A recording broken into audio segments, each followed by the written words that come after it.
Hi everyone, this is Becca from the Strongsville Library in the Cuyahoga County Library System. So today in this video we're going to be creating a really fun and really simple dandelion painting.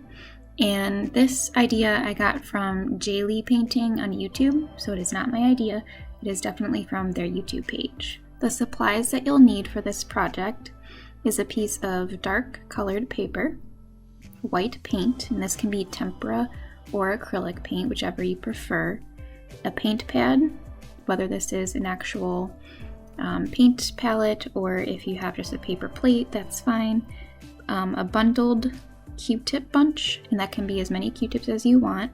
I just used 4, spare Q-tips, a cotton swab, and a toilet paper roll. So go ahead and cut your toilet paper roll with slits that go halfway up and all the way around.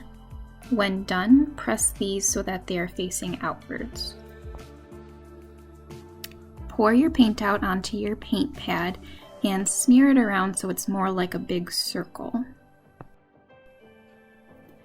Take your flattened out toilet paper roll and lightly dab it into the paint, and then take it and dab it onto the paper, twisting it just a bit. So just twisting it with your hand, and do as many of these as you like. These will be your dandelions, the start of them.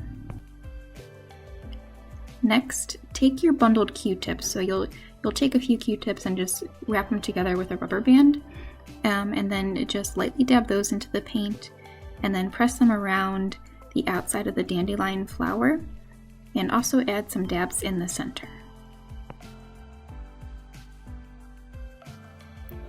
Use your single spare Q-tip and just use it to lightly draw a line from the center of the dandelion and down, and do this for each dandelion, and they don't have to be perfectly straight.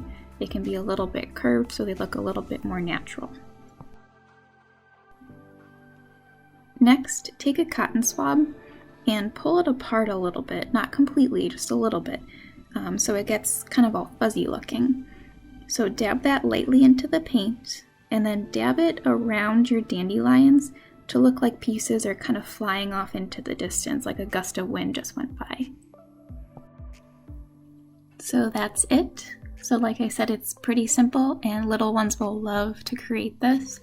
And also, just in addition to this, I saw in another video where you can actually take a straw and do the same thing to the straw you did with the toilet paper roll, and use that to make smaller dandelions with.